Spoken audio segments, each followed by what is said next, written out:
Let's talk about something a lot of people have experienced, but don't always trust themselves enough to act on. That moment where you're walking, driving, or just moving through a space, and you start to feel like someone might be following you. Not obvious, not confirmed, just a feeling. And now you're stuck in your head thinking, am I overthinking this? Is this real? What do I do? I'm going to walk you through exactly what to do in that situation, not from a place of fear, but from control, because the goal is not to panic. The goal is to stay in control of your movement and your options. Who this is for. This is especially important for women and people in the LGBTQ plus community because a lot of the time we've been taught to doubt our instincts, avoid making a scene, give people the benefit of the doubt, even when something feels off. And that hesitation is what create risk. First thing, don't ignore the feeling. You don't need proof to adjust your behavior. You just need awareness. Your goal is not to confirm whether you're right. Your goal is to give yourself more control. Step two, you create a pattern break. That means you do something slightly different than what you were doing before. That could look like crossing the street, slowing down or speeding up slightly, turning into a different direction, stepping into a store or public space. You're not doing this dramatically, you're doing it intentionally because now you're observing. Does this behavior follow you or does it stop? Step three, don't go to your final destination. This is really important. Do not go straight to your car. Do not go straight to your home because if someone is actually following you, you don't want to lead them there.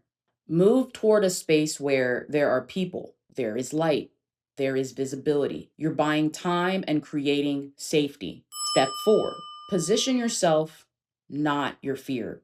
A lot of people in this moment shrink. They look down, they speed up, they try to disappear. But what you want to do is position yourself. That means head up, aware of your surroundings, hands free if possible. Phone accessible, not buried. You don't need to look aggressive. You just need to look aware. Step five, use your environment. Your environment is the biggest tool. You can step into a store, stand near a group, reposition yourself near lighting or cameras. You are not stuck. There are always options if you start looking for them early. If you're watching this and thinking, this should be taught at my pride board, my campus, my cheer squad, or my women's group, you're right.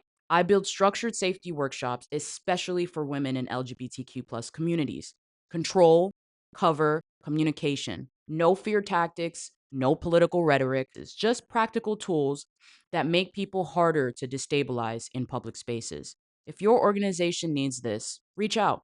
Tell me where this conversation belongs. Now, let's continue. Real world scenario. Let's say you're walking to your car in a parking lot and something feels off behind you. Instead of unlocking your car immediately, you pause, you look around, you adjust your path. Maybe you loop back toward the entrance. That small decision changes everything because now you're not predictable, and predictability is what creates vulnerability.